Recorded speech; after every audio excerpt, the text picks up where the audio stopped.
Meus irmãos, minhas irmãs, de pé, vamos ler a palavra de Deus. Romanos capítulo 3, versículos 27 a 31. Vamos concluir o terceiro capítulo da Epístola aos Romanos.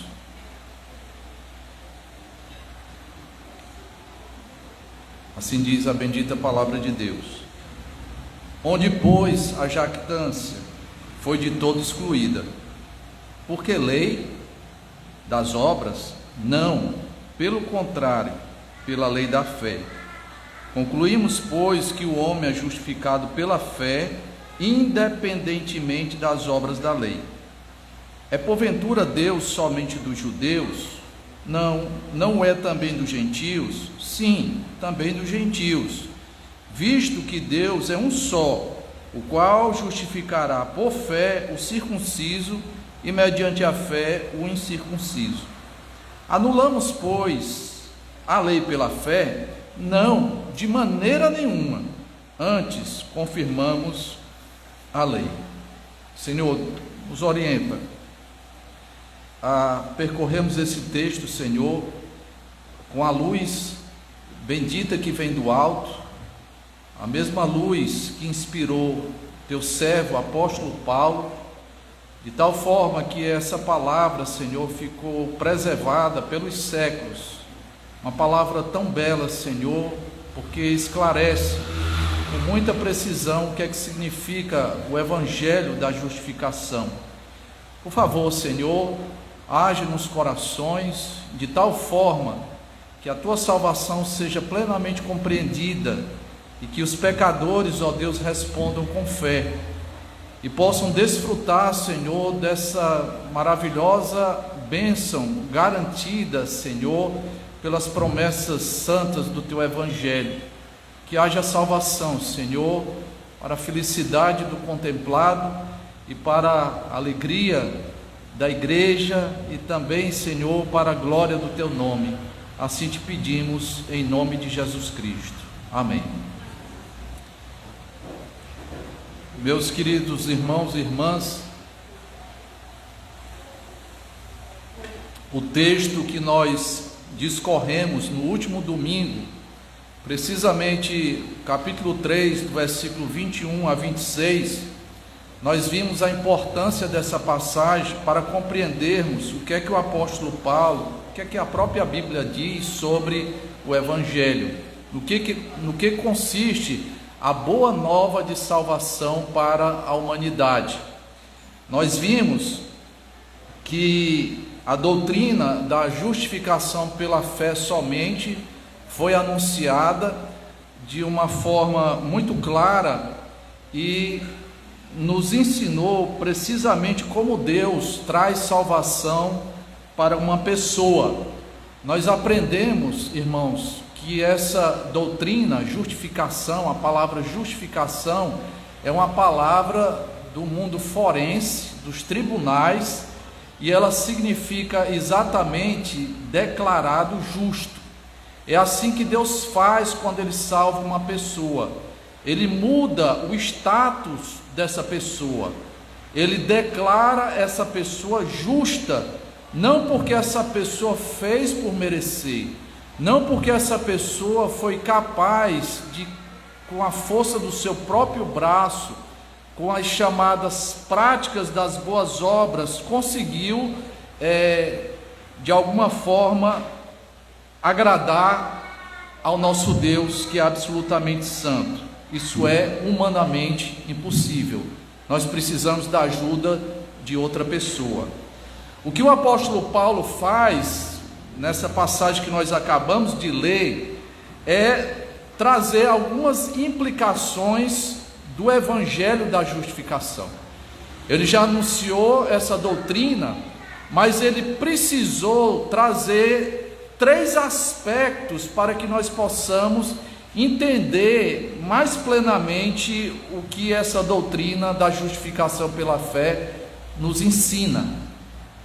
E a maneira que o apóstolo Paulo faz isso, irmãos, revela uma habilidade que lhe é peculiar. ele usa um recurso retórico chamado diatribe. O que é diatribe? O diatribe, irmãos, é um recurso usado desde os gregos antigos, os filósofos. Essa é uma prática também muito comum na sala de aula. Um professor que é experimentado, um professor que já ensinou várias vezes o mesmo conteúdo, ele é capaz de antecipar as dúvidas recorrentes dos seus alunos. Esse mecanismo, nós chamamos de diatribe. Então, o diatribe é uma espécie de personagem que o apóstolo Paulo criou nesse texto. É como se alguém fizesse determinadas colocações, colocasse diante do apóstolo Paulo questões que poderiam surgir. Nós devemos lembrar, irmãos, que o apóstolo Paulo, ele era um incansável comunicador do evangelho, e ele se envolveu em várias polêmicas. Então ele sabia que quando ele anunciava o evangelho da salvação, a doutrina da justificação pela fé, várias questões eram levantadas pelos seus ouvintes. Então, ele, sabendo disso, ele coloca 3 questões aqui no formato do diatribe. Você pode ver isso no versículo 27, onde, pois, a jactância, porque lei das obras, é como se alguém estivesse dizendo o seguinte: apóstolo Paulo, existe espaço para nos vangloriarmos diante dessa tão grande salvação? O segundo diatribe vai aparecer nos versículos 29 e 30. Você pode identificar através das perguntas. É como se alguém estivesse perguntando ao apóstolo Paulo: é porventura Deus somente dos judeus, não é também dos gentios? Ou seja, essa salvação da qual você falou, nessa doutrina da justificação pela fé, ela contempla somente os judeus? Ela salva também aqueles que não são judeus? E finalmente, o terceiro diatribe, irmãos, aparece no último versículo, que é o versículo 31. Anulamos, pois, a lei pela fé? E Paulo responde categoricamente com uma negativa: de maneira nenhuma, Tem até aqui uma pausa final, um ponto de exclamação que dá até um quê emocional nessa resposta que o apóstolo Paulo dá. É como se ele estivesse imaginando alguém perguntando: olha, essa maneira de Deus salvar, isso não acaba anulando a lei de Deus?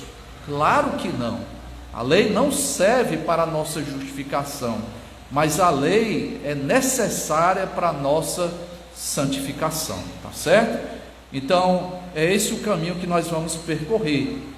Nós poderíamos até intitular essa mensagem de 3 implicações da doutrina da justificação pela fé somente, tá? Então vamos definir mais precisamente essa doutrina. E eu quero recorrer aqui, irmãos, a um símbolo de fé que é adotado pela nossa igreja, pela Igreja Presbiteriana do Brasil. É sabido por todos nós que a igreja tem uma interpretação oficial das Sagradas Escrituras, através de 3 símbolos de fé: 2 catecismos e uma confissão de fé, que foram elaborados naquele período do século 17, quando a igreja inglesa se reuniu para tratar de vários assuntos, e em reuniões que duraram pouco mais de 5 anos, eles elaboraram no final vários símbolos de fé muito interessantes. E eu quero destacar aqui, irmãos, o breve catecismo que foi feito na abadia de Westminster, mais precisamente na pergunta 33. Eu sei que às vezes causa estranheza quando nós falamos que a igreja presbiteriana tem catecismos, Catecismo nada mais é do que perguntas e respostas. Era uma maneira de se ensinar, especialmente as crianças, tá? Então, nesse breve catecismo que foi feito principalmente para instruir e catequizar as crianças, na pergunta 33 nós temos a pergunta e consequentemente a resposta do que significa justificação. O que é justificação? A resposta é: justificação é o ato da livre graça de Deus, no qual o próprio Deus perdoa todos os nossos pecados, nos recebe como justos diante dele, tudo isso por causa da obra de Cristo, a justiça de Cristo, que é imputada e recebida tão somente pela fé. Nós temos aí, irmãos, um conceito, uma definição muito precisa do que significa justificação pela fé. Entendamos. Primeira coisa que está dito nessa definição é que é um ato da livre graça de Deus. Ato difere de processo. Ato, ou ele já aconteceu na nossa vida ou não. Na prática, você nunca dirá: eu estou sendo justificado. Isso seria um processo. Mas é um ato. Ou você diz: eu fui justificado. Uma vez eu ouvi a exposição do Evangelho, eu percebi que é a obra de Cristo que me salva, e eu respondi diante dessa mensagem, crendo em Cristo Jesus para a minha salvação. Uma vez que isso aconteceu, você pode dizer que foi justificado. Você olha para um passado na sua vida e diz: olha, naquele momento tão bendito eu compreendi o que significava o Evangelho, e eu respondi depositando total confiança no meu Salvador, que é Jesus Cristo. Agora perceba que esse ato é algo que vem da graça de Deus, da livre graça de Deus. O que é que ele quer dizer com isso? Livre, irmãos, nos remete à soberania de Deus. Deus, quando justifica uma pessoa, ele o faz voluntariamente. Ele não está constrangido, ele não está obrigado a justificar ninguém. Deus não tem a obrigação de salvar nem a mim e nem a você. É isso que ele quer dizer por livre. E quando Deus decide salvar alguém, que nós estamos usando mais precisamente a palavra justificação, ele o faz de uma forma graciosa. Graciosa. Deus demonstra a sua generosidade, a sua bondade, e nós não merecemos isso, irmãos. Ele o faz pela sua graça. E perceba, e nunca esqueça disso, que nós somos salvos não pela nossa fé, mas pela obra que Jesus Cristo realizou. A passagem que nós vimos no domingo passado, a obra de Cristo foi destacada na forma de propiciação, O próprio Jesus Cristo apaziguou a ira divina. Propiciação significa isso. Deus está irado contra a massa humana caída, e a única maneira desse Deus ser apaziguado é através, irmãos, da obra que Cristo realizou lá na cruz do Calvário. Pela justificação, pela fé, nós aprendemos que nós somos salvos não pelos nossos feitos, não pelas nossas obras, mas pelas obras de Jesus, que é chamado no catecismo de justiça de Cristo. Isso é maravilhoso, irmãos. Somos salvos por algo que Jesus Cristo realizou com perfeição. Como é que eu tenho acesso a isso? Eu sei que o que me salva é a justiça de Cristo, e eu tenho acesso somente pela fé. Somente pela fé. E quais são os efeitos disso? Que quando eu deposito a minha fé em Cristo, naquilo que Ele realizou, eu sei que eu sou salvo. E como seria essa salvação? Quais são as consequências dessa justificação na minha vida? O catecismo responde, dizendo que nós temos o perdão de todos os nossos pecados. Na nossa vida pregressa, tudo que nós fizemos para trás foi perdoado. Não importa o que você fez. Você pode ter cometido até algo profundamente vergonhoso, algo detestável, mas em Cristo isso foi perdoado. E não somente os pecados pregressos, irmãos, mas os pecados subsequentes, os pecados que nós haveremos de cometer também são perdoados completamente em Cristo Jesus. E mais do que isso, justificação, Deus olha para nós como juiz e já antecipa o veredito, como juiz que bate o martelo e diz o seguinte: eu te declaro justo.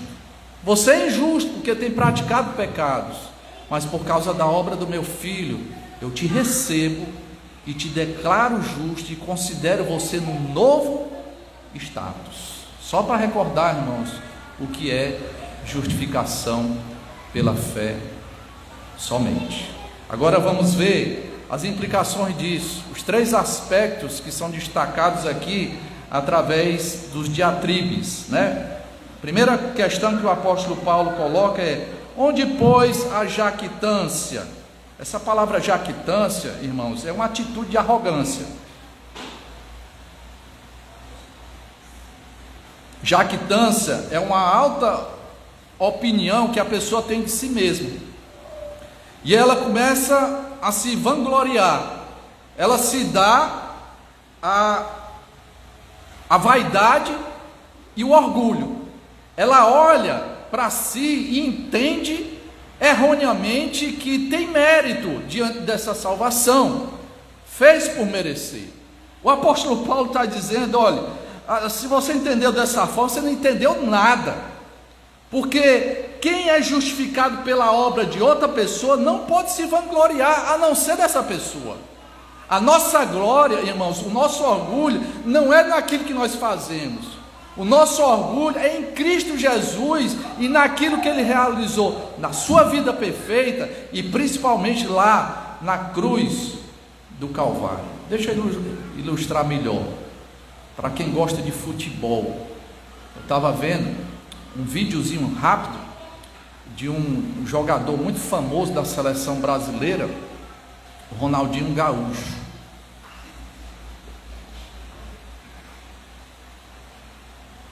Quem podia falar com mais propriedade sobre futebol era minha filha. Mas serve para ilustrar.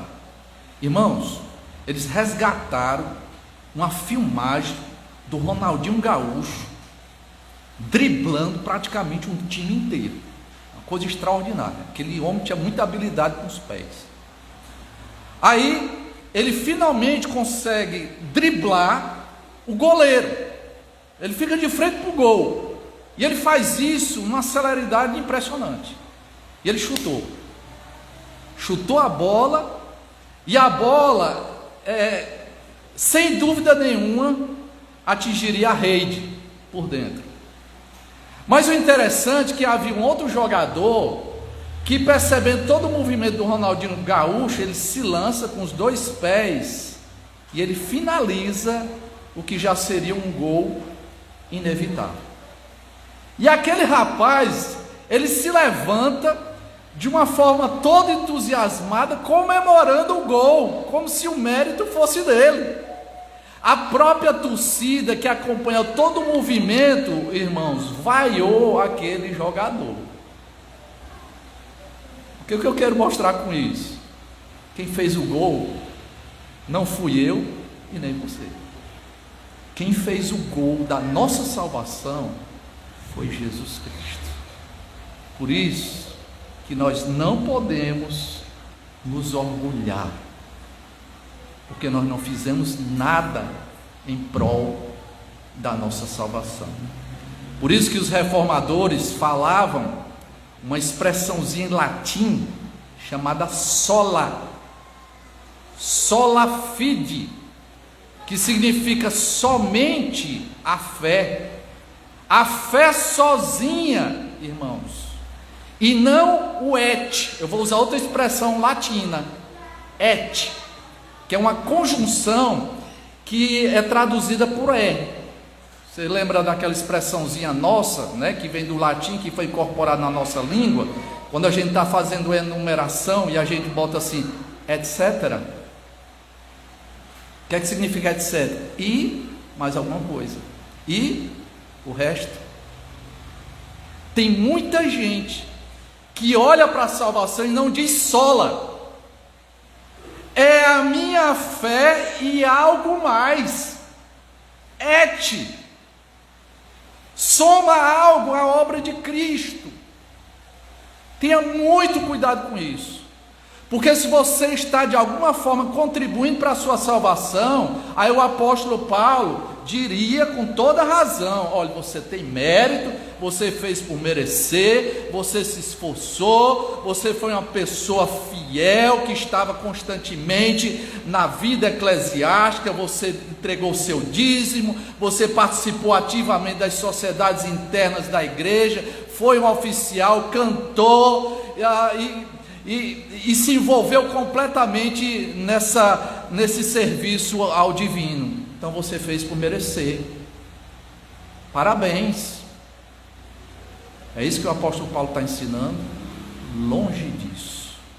Ninguém pode se vangloriar. Não é et, é sola. Não se atreva a somar nada à obra de Cristo. Como é que se soma? O que Cristo fez é muito importante, mas eu preciso complementar, eu preciso fazer a minha parte. Isso não é sola, é et.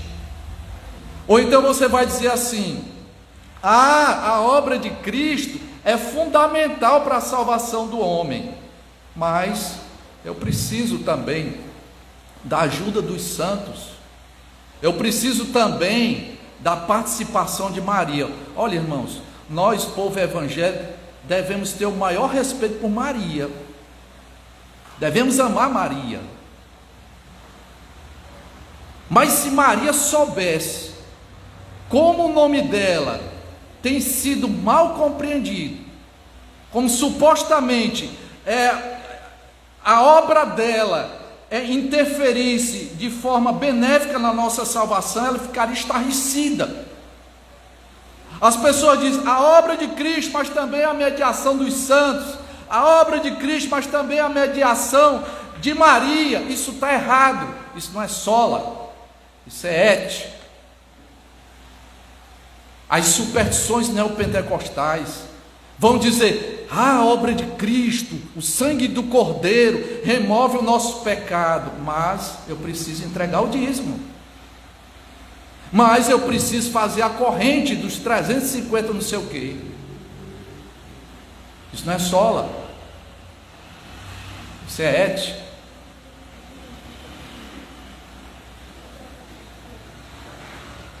Segundo Diatribe, versículos 29 e 30.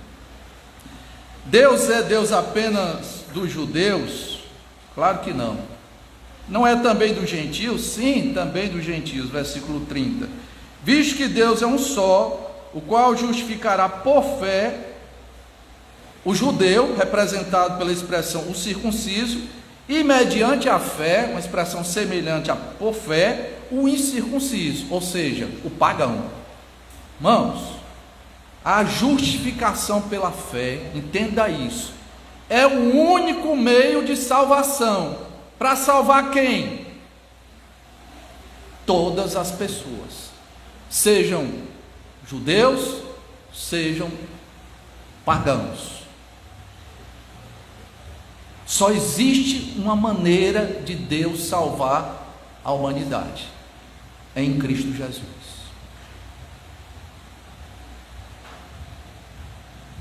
Então essa doutrina de fato une os crentes e exclui toda a discriminação.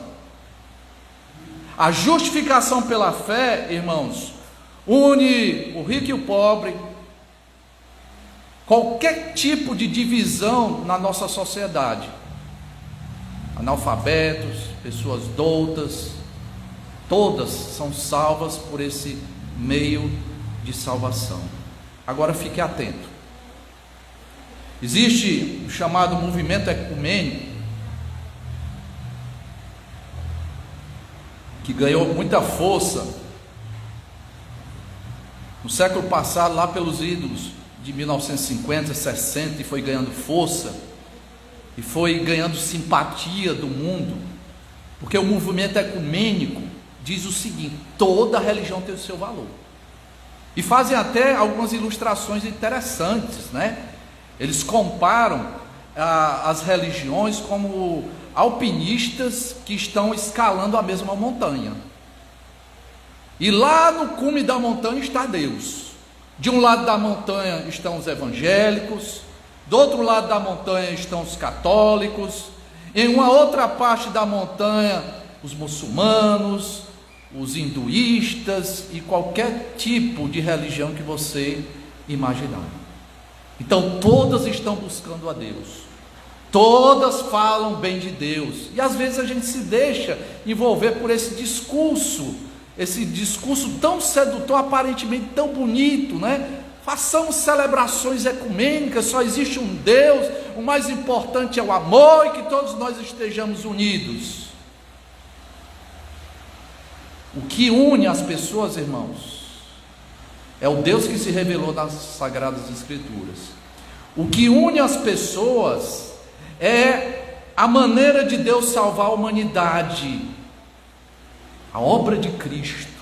O que une de fato as pessoas é a única pessoa que pode nos salvar, o nosso Senhor e Salvador Jesus Cristo. Então não venha com esse tipo de discurso. Esse discurso é falacioso. Esse discurso diminui a obra de Cristo. Não podemos afirmar que a pessoa vai ser salva de qualquer maneira. Só é salva mediante a propiciação, a redenção que há no sangue do nosso Senhor e Salvador Jesus Cristo. Ali nós temos um único povo, uma única família. Eu quero fazer mais uma ressalva aqui. Existe no meu evangelho uma teologia chamada de dispensacionalismo, que parte do princípio que Deus tem dois povos. Deus só tem um povo, circunciso e incircunciso, que foram salvos e justificados graças à justiça de Cristo, que é colocada na minha e na sua conta. Terceiro lugar, terceiro diatribe, irmãos, você pode ver no versículo 31. Anulamos, pois, a lei pela fé. Esse tipo de questionamento era recorrente, porque quando as pessoas ouviam essa doutrina da justificação pela fé, que Deus só salva mediante a obra de Cristo, e quando a pessoa confia nessa obra de Cristo, muitos diziam o seguinte: e a lei serve para quê? Quer dizer que agora você está salvo, pode viver de qualquer maneira? E a resposta do apóstolo Paulo é: não. Você precisa entender qual é o papel, qual é a função da lei na salvação do homem. A lei, irmãos, é como um médico que nos dá o diagnóstico, dizendo que nós estamos com a doença incurável. Não confunda o médico com o remédio. A lei, irmãos, serve para mostrar que nós temos uma moléstia terrível e que nós precisamos de ajuda, e essa ajuda não vem da própria lei, vem então somente daquele a quem a lei aponta. Então, em outras palavras, a lei serve para nos conscientizar dos nossos erros e dos nossos pecados. A lei é como um espelho que mostra toda a nossa feiura moral e espiritual. A lei tem essa função. Nunca se propôs a nos salvar. A lei é como um aio que nos conduz a Cristo. Por isso que o apóstolo Paulo diz: nós não anulamos a lei. Aliás, nós confirmamos essa lei. Como assim? Irmãos, alguém já disse de uma forma muito interessante que a lei nos leva até Cristo, e depois Cristo nos conduz de volta à lei. A lei não serve para a nossa justificação, mas a lei é muito boa e necessária para a nossa santificação. Deus muda o nosso status, nos declarando justos, e aí nós respondemos essa salvação com gratidão, irmãos. Pastor, eu sou justificado agora, eu comecei a minha caminhada cristã, e agora o que é que eu faço? Agora você ama. Ama quem? A Deus, sobre todas as coisas, e ao próximo, como a ti mesmo. Não é assim que diz? Isso é um resumo de quê, irmãos? Da lei. Então quem ama, vai adorar somente ao único Deus. Quem ama, como diz o segundo mandamento, não vai adorar a Deus de qualquer maneira, com representação de ídolos. Quem ama, vai zelar pelo nome de Deus, não dirás o nome do teu Deus do falso testemunho. Quem ama, vai guardar no quarto mandamento o dia do Senhor. Quem ama, também vai respeitar o outro, vai honrar o pai e a mãe. Quem ama, vai cumprir, ou vai se esforçar para cumprir a lei, não para a sua salvação, não para a sua justificação, mas para a sua santificação, irmãos, respeitando o que é do outro. Não roubarás, não matarás, você vai respeitar o cônjuge do outro. É assim que Deus quer que nós vivamos. A lei reflete o caráter de Deus. Deus é santo, Deus é justo, Deus é amoroso, portanto a sua lei também é justa, amorosa e santa. Então, recapitulando, as implicações da doutrina da justificação pela fé somente, irmãos, em primeiro lugar, humilha o pecador, como diz o John Stott, e exclui a jactância, a vanglória, a arrogância. Segundo lugar, a lei, melhor dizendo, a implicação da justificação pela fé une os cristãos e exclui a discriminação, porque só existe uma maneira de Deus salvar uma pessoa, todas as pessoas que você possa imaginar, somente através da obra de Cristo. E em terceiro lugar, nós confirmamos a lei e excluímos o antinomismo. O que é o antinomismo? É quando nós desprezamos a lei. É isso que o texto está dizendo. E o que é que nós podemos aprender em termos práticos? Primeiro, abra a Bíblia no mesmo texto, aliás, na mesma epístola de Romanos, no maravilhoso capítulo 8, a partir do versículo 33, que diz o seguinte: quem intentará acusação contra os eleitos de Deus?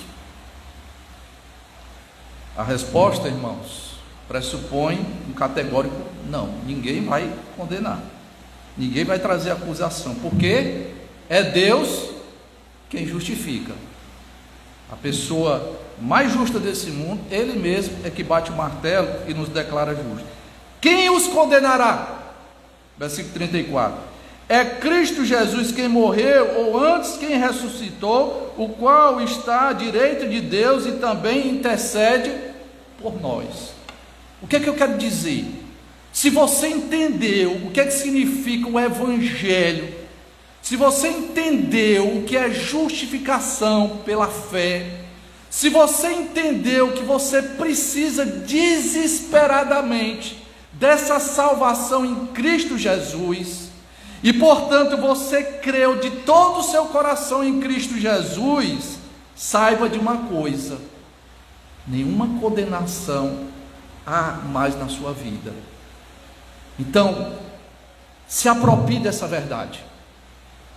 Se deleite nessa verdade. Se deleitar é se alegrar. Há tantas distrações nesse mundo, irmãos. Há tantas coisas que nos angustiam. Tantas coisas que roubam a nossa paz. Por isso que é tão importante você parar estrategicamente e começar a relembrar quem é você em Cristo Jesus. Como o próprio apóstolo Paulo diz no versículo 37: em todas essas coisas, porém, somos mais que vencedores por meio daquele que nos amou. O que é um crente é mais do que um vencedor. É mais do que um vencedor. Isso dá segurança de salvação. Seja grato a Deus. E gratidão a gente demonstra nos esforçando para obedecer o nosso Senhor, amando o nosso Senhor, amando ao próximo. De que maneira? Seguindo o caminho da lei. Não para a sua justificação, mas para a sua santificação. Cuidado, quero exortá-los nesse sentido também. Cuidado com aqueles que querem agregar à obra de Cristo os feitos seus ou os feitos de outras pessoas. A obra de Cristo, uma palavrinha-chave, é suficiente. Suficiente. Uma coisa que é suficiente, ela se basta. Ela não pode ser acrescida pelo que você faz ou pelo que o outro fez. Nunca esqueça disso. E mais, cuidado com aqueles que vêm com discurso sedutor. Usam até a seguinte ilustração: Deus é como se fosse um grande elefante, e todas as religiões são representadas por cegos, né? Já viram essa ilustração? Aí está ali um ceguinho que pega na orelha do elefante, né? Do jumbo.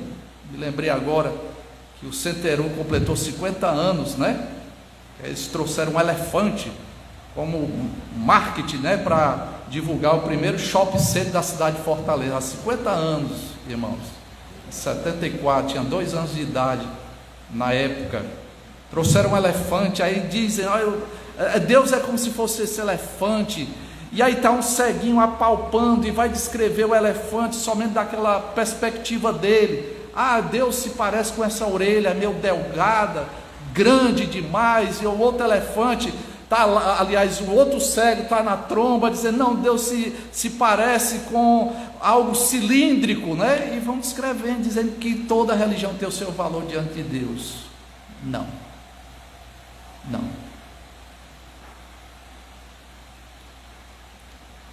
Nem todo caminho leva para Deus. Só existe um caminho. O próprio Jesus Cristo falou: eu sou o caminho. Deus só tem uma maneira de salvar o homem, é através de Cristo, o Cordeiro de Deus que tira o pecado do mundo. A grande maioria das religiões estão conduzindo as pessoas para o inferno. E eu quero encerrar conclamando você a responder essa mensagem com fé. Sola fide, é somente a fé. Mas entenda bem também a fé. A fé em si, ela não é meritória. Não é a fé em si que nos salva. A fé nos agarra àquele que nos salva, que é Jesus. Irmãos, a fé, ela é importante, levando em consideração o objeto da nossa fé, que é Jesus, o Jesus das Sagradas Escrituras. Nunca esqueça isso. As pessoas andam dizendo por aí: o mais importante é você ter fé. Fé em qualquer coisa ou em alguém. Isso está errado. A fé que nos salva é aquela fé que se apega e que se agarra exclusivamente a Jesus Cristo. O valor de um anel, irmãos, é naquela pedra maior que fica encravada no anel, um grande diamante, que é Jesus. É Jesus que nos salva. Creia nele. Se você crer de todo o seu coração, aí você vai experimentar, irmãos, o bater do martelo e Deus te dizendo: tu és justo, eu perdoei todos os teus pecados, toda a tua dívida foi cancelada. Eu olho para ti e te vejo coberto com o manto da justiça do meu filho. Eu olho para ti e vejo a justiça perfeita do meu filho. Vinde, benditos de meu Pai. Você vai ouvir desde que você tenha crido de todo o seu coração em Jesus. Que Ele te abençoe, que Ele, na pessoa do seu Espírito Santo, possa abrir o seu entendimento. Amém. Vamos orar. Eu convido nosso irmão Fernando, o diácono Fernando, ore por nós, meu irmão. Senhor, nosso Deus bendito, Pai do nosso Salvador, nosso Redentor, Jesus Cristo, nós somos gratos ao Senhor, que esta noite o Senhor mais uma vez falou com o teu povo, mais uma vez o Senhor nos trouxe alimento do céu. Aqui nós fomos relembrados, fomos aquecidos pela tua palavra, Senhor, a nossa segurança de salvação, não por nossos méritos, Senhor, mas pelos méritos do teu Filho, Jesus Cristo, por tudo que Ele fez, por toda a obra que Ele cumpriu, Senhor. E a nós, de forma bondosa, de forma graciosa, e nos é imputado, Senhor, de forma que nós não merecíamos, mas o Senhor, a tua graça, e a tua justiça, nos chamou para vivermos esta vida eterna que começa aqui na terra, Senhor. Ainda nesta vida terrena nós já desfrutamos das bênçãos que há de convite. A esperança já aquece nossos corações com toda certeza, Senhor, que um dia estaremos contigo, Senhor. Senhor, nós pedimos que esta palavra, que aqui ouvimos esta noite, continue, Senhor, falando aos nossos corações. Que tire qualquer dúvida de algum irmão que tenha alguma dúvida quanto à sua salvação. Que traga esperança àqueles que passam por momentos de tribulação. Que temos a certeza, Senhor, nenhuma condenação há para todo aquele que está em Cristo Jesus, e que isso possa ser o motivo de nossa alegria todos os dias, Senhor. Muito obrigado por esta noite, Senhor. Obrigado pela vida do pregador. Que o Senhor continue dando graças e misericordioso falando por intermédio da nossa vida. Em nome de Cristo, nosso Redentor, nosso mediador, nós oramos. Amém. Amém.